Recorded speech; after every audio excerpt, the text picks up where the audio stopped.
that just sounds like a story stock. Autonomous taxis. I mean, can you really balance your checkbook with, sort of pie in the sky predictions like that? If you ask the wrong question, the right answer is impossible. My prediction is that a majority of Tesla's long-term value will be Optimus. And that prediction I'm very confident of. It's very rare a product comes along that is... Yeah, I agree with the Optimus statement. Anyways, on the 12th, you have the big Tesla vote. Excuse me. And this stock is getting tighter and tighter and tighter. Early on in April, we marked the triangle range on this. And this wedge ends on Monday the 17th or Friday the 14th, but we should have the vote coming in here on, I believe it's Wednesday. So if this breaks down, I will short it. If this breaks up, I will ride it, and it's probably gonna go all the way up here. Okay, so that is one. I have alerts on these trend lines here, so whenever they break, TradingView will let me know. Another very interesting one that we haven't traded in a while. Good old SoFi is getting tight. Very tight. Still possible that it needs to come down here for a double bottom. And if it does that, it'll probably break down. So I'm thinking it holds, but let's see. TradingView will let me know when that breaks. It's the same setup as here, remember? Tried to play this breakout a few times last year, and then we caught that. Okay, so same pattern, same situation, waiting for this to break. With a few days continuation, could probably reach 9 even, if not higher. Okay, so that's back on my list. No UPST tattoo as of yet. Keeping an eye on this though. I don't like how that RSI was smacked down, but still, I guess technically holding the 9 right there. We'll keep an eye on it. Put something here like that. All right, Meta had a pretty crazy week. Not the easiest trade to catch though, at least for me. If the market continues higher, this will obviously go higher, and I would love to ride it all the way to 519. Nvidia split on Monday, closed above that half moon shelf. Now, in my opinion, the market's clearly going to change dynamics due to this. It's going to need a daily 9 test. It hasn't really had one since Wednesday the 22nd. It's also not going to give the same type of options juice anymore, and I think that the new contracts are going to be highly inflated, just like with Amazon and Google after their splits, which brings me to AMD that I'm watching. I think this has consolidated now, or made this diamond pattern, what have you, unless it starts breaking out very soon. First trip here to 175, it will reject, go fill this gap, and probably needs to double bottom down here. So let's see if the chips market keeps on carrying. SMCI, same, hasn't really been tradable for a while. Doesn't move except that $100 day we caught, and it's come all the way down. Seeing here if it holds or not. If it doesn't hold, and as you can hear, I'm talking about possibly shorting a lot of stuff, it will start hitting these levels down here, no doubt in my mind, and can unravel fairly quickly. Unless it's saved, it will go down to here. Okay, so looking to see if these can get some upward momentum this week. Google had a pretty lousy Friday. Robinhood, I still think can go. I mean, seems to be kind of unstoppable. Maybe waiting for a retest of this 21 level, the daily 9 here. I don't think it's got the necessary upside movement right now. Could be later on in the week. AI interests me ever since we caught this 34 banger here with Doug on those earnings. It has, I mean, it's got its moments, but hasn't had a really big move. So you see this volume shelf here. Very interested if it can break 31 to try to ride it. That has been that reject spot several times. Ride this half moon up. All depends if we get a shitty stock cycle or not. Apple, is it gonna go to all-time high? Well, it is not far off. Let's see if Tim Cook helps the market on Monday. Really strong closing on Friday. As you can see, unlike everything else, it was bought up almost. Well, it wasn't almost bought up $1.50 for Monday's thing. Now QQQ and SPY did hit all-time highs on Friday, but I'm not a big fan of predicting more highs right here because it's completely impossible for me to say that, and I'll tell you why. Usually this looks like a topping pattern that needs to come down, test lower. Obviously we got plenty of events that can send it higher.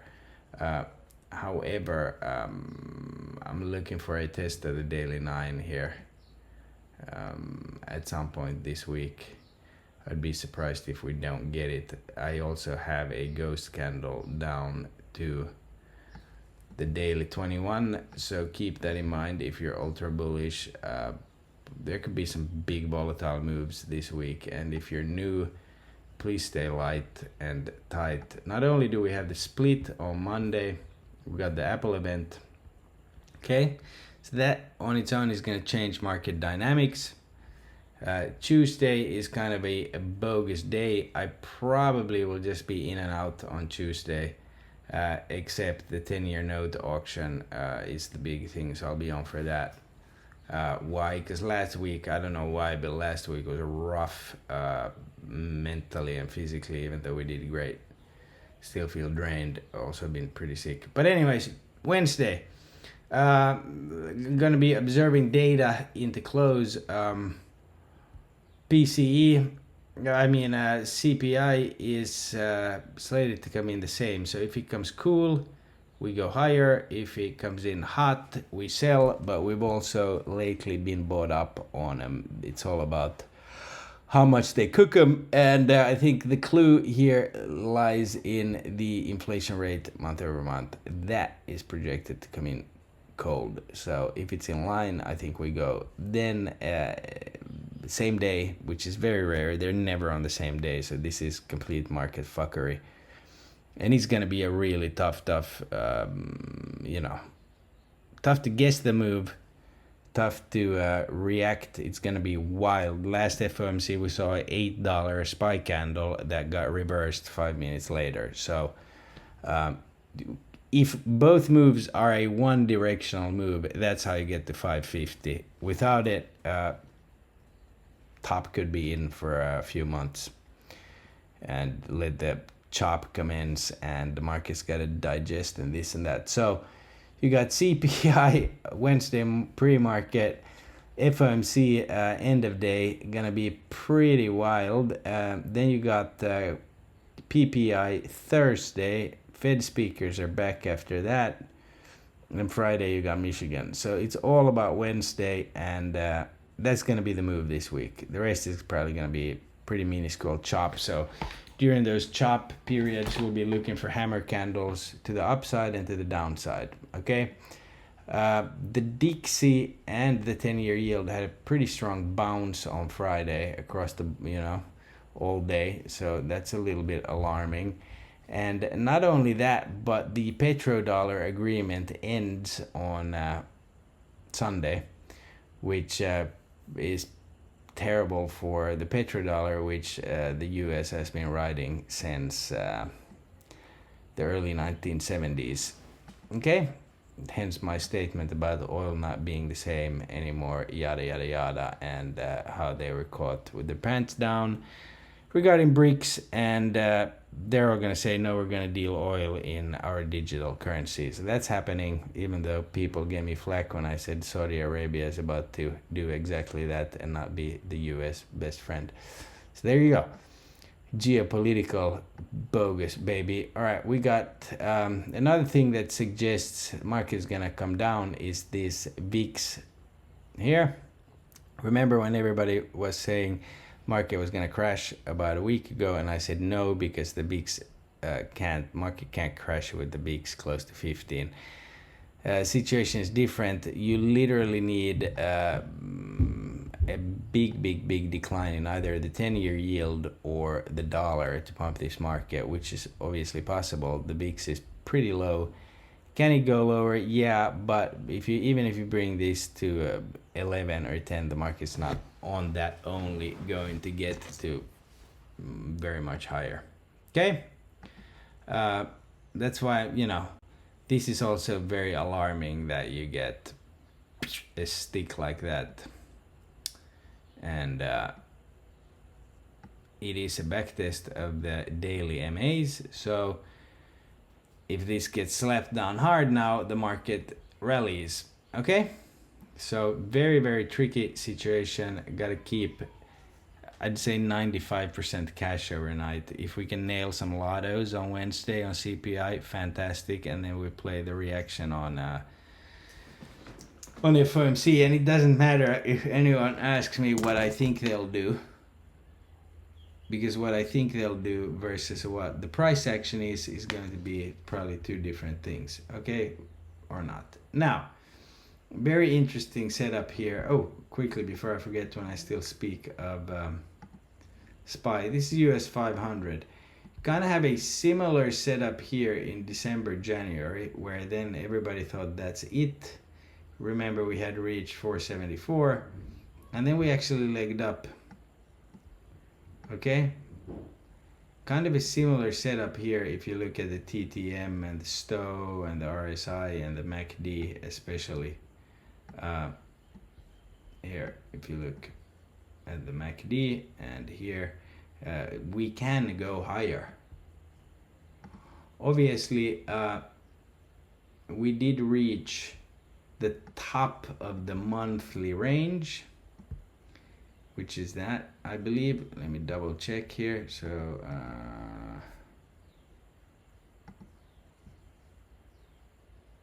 no, never mind, that's the weekly that we had. The top of the monthly range is actually here. I posted it, right? Yeah, so there is room to go to the collar here. I do like how the 9 is coming up. It's possible to get there. We just have to react and catch it, and then that will probably, if we do get up there after the debate and all of that, I do think we come down, because or maybe we pull back this week and then go. I don't know. We do have these big data points, so it certainly is possible, and the MACD says yes. Unlikely, but possible. That's what I would say. But anyways, JPM, there's a lot of bad bank stuff out there. I still go back to this pre-market high here. That usually takes 2 weeks to hit, and a random stock that needs to drive the market, if Nvidia is not going to be making major moves, or Apple, this then becomes the culprit right here. You do have a pretty neat double bottom here, I'll say that. You got a STO coming up. This is obviously a 4-hour bull flag. This Friday it gave one move. I like the TTM. I do think that this could be the lotto ticket to a lot of money this week. So this is my main contender. I haven't even looked at what Bitcoin's doing. Bitcoin, holy shit, that looks gross. That's a double top if I've seen one. If it holds here, this is a cup pullback And as I said in my last video, it could be a few more days before it prints a candle. So crypto in the summer, usually pretty good. I'm sure they're gonna flood it soon. So, which brings Coinbase and maybe not the miners, but Hood definitely. Let me just check here, oil. I'm like, no. I don't. Why would you want to trade that? You could get a pop, but clearly they brought it up to 70 and have started unloading hard. Anyways, market net flow, end of Friday, calls picked up again. Very interesting. One thing I do not like is this NAMO, this Friday candle. I do not like. I'm not a fan of it. I would have wanted this to curl up, but maybe if Monday and Tuesday are down days, this could catch a double bottom there. Kind of reminds me of this setup here, honestly. We'll see. Anything's possible in this market, as we saw with GameStop, which I'm not going to waste a lot of time on right here. I mean, if you want to make money in the stock market, trade something that doesn't fucking halt 40 times due to the market makers having the ability to halt it. Okay? They will never, ever let it squeeze like they did back in the day. That's why they halt it 40 times. Okay? Just pointing it out to you. I was watching these... I was actually watching JPM quite a bit, and there's a new tactic if you're into swinging, or rather the nailing entry and exit, and that would be buying maybe on Thursday for the previous week, because for instance these 200s for next week, you could have caught these from 14 to 65. That's a pretty decent trade, even close to 45. So unlike 0DTs, obviously they don't give you the same juice. We did catch that move on Friday, but JPM this week only gave one move. That's why I didn't go as heavy as I was planning on. I was planning on going heavier on the secondary move, but that never came. With that said, SPICE or SPX's Friday pattern, not the most bullish one, closed over intraday highs, which were both all-time high, all-time high, all-time high, all-time high. Couldn't take it, and we did have a early low, so maybe we compensate on Monday. Unless we can get over this level right here, the market will pull back. Okay? Now next week we have a pretty interesting setup. We got early low Monday, early high Tuesday, early high Wednesday, early high Thursday, early high Friday. That doesn't mean that any of those days can be a rally day, but it smells very, very, very toppy to me. And you know that I like to buy upside, but just looking at these, and we've had quite the run here. This is very interesting that SMCI is getting calls, by the way. Just keep an open mind is what I would say for some downside finally as well. Obviously, if CPI is hot and FOMC, they say nothing about when they're gonna cut, it's not gonna be good. But again, this is the last 5 days of the total market calls and puts, and in this climate where these gangsters know that no one's gonna stop them in their money laundering plunging operation, as you saw with GameStop, the stock market is completely controlled. It has nothing to do with retail traders, and what we do is try to figure out patterns and see when they're gonna push in more money and if there's any longevity. It depends on what algo they have on that day. So now that you see the calls versus puts from the last 5 days, I mean, do you want to counter trend this?